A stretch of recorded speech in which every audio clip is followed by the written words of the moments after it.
So what you mean to tell me, WWF WrestleMania on the NES, is that you aren't the first ever wrestling game? Yes, brother, I've been telling you for years. Has my entire life been a lie up to this point? That time I ate food? Lie. That time I lost a tug of war? Lie. And that time I was seriously considering making out with my copy of Jimmy Connor's Pro Tennis Tour? Not a lie. Maybe my life isn't a lie. Maybe my life is real, almost like I'm a human being or something. But you know and I know that you're only half the man that I am, and I have half the brain that you do. Damn it! Why is cutting a promo so hard? Why am I cutting a promo, you may be asking? Well, I don't know. While I haven't been watching the newest shows for years, my love for wrestling has been kept alive due to all of the wrestling video games. Even back in 2018, when I was watching Raw and Smackdown every week, I was also playing WWE Smackdown VS RAW 2008 on the Wii, and discovering what WWE was like a decade before I was even watching it, which ended up leading to me discovering some of my favorite wrestlers and looking deeper into their careers.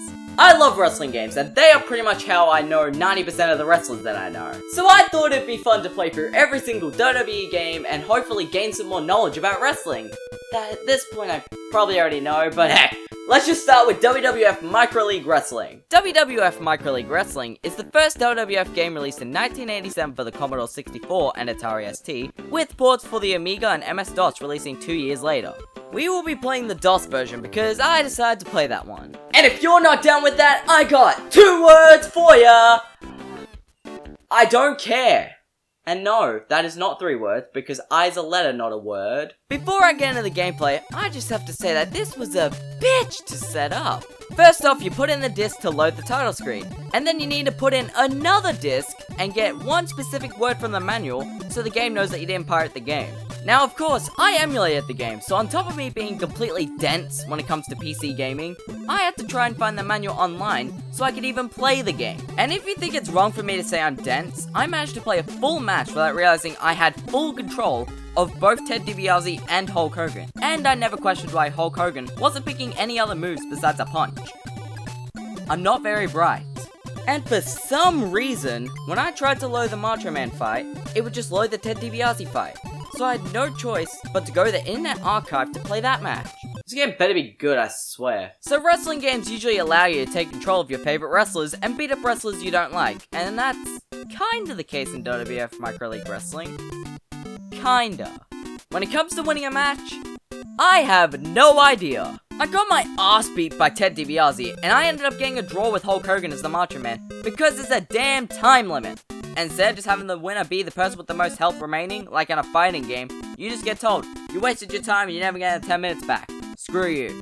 A major selling point of this game were these screenshots taken from actual WWF programming. You get to see these during the pre-match promos, entrances, and during the match itself. Of course these look terrible, but these were probably really cool back then.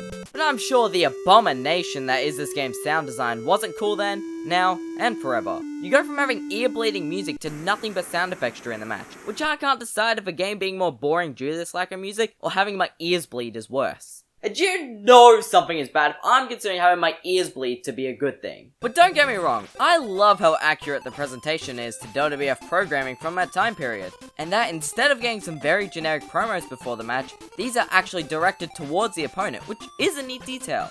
And of course we have the commentators calling the match. And I also noticed that they both show favoritism to different wrestlers, just like they would on actual WWF programming. The presentation is the only good thing I can say about this game. I understand that this was the first WWF game, and I wasn't expecting much, but I will admit that this was a really cool thing to check out, as, you know, being a big old wrestling fan. But I won't be revisiting this one anytime soon. And heck, even the WWF wasn't interested in fully revisiting this game. You see, the Atari ST and Commodore 64 versions of the game had expansion discs that gave you more matches, but when the DOS and Amiga versions were released, the WWF ceased productions of expansions for those versions because they were more interested in making console games. I'm honestly glad they focused more on console games, because this one has nothing really all that noteworthy to it, besides being the first ever WWF game, of course. This game just kind of boils down to pick thing, watch thing, pick thing, watch thing, pick thing, watch thing. I'm just gonna play Jimmy Connor's Protest Tour instead.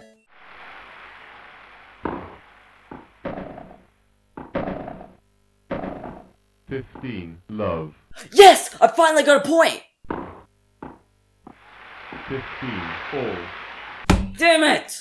I'm never gonna be a speedrunner.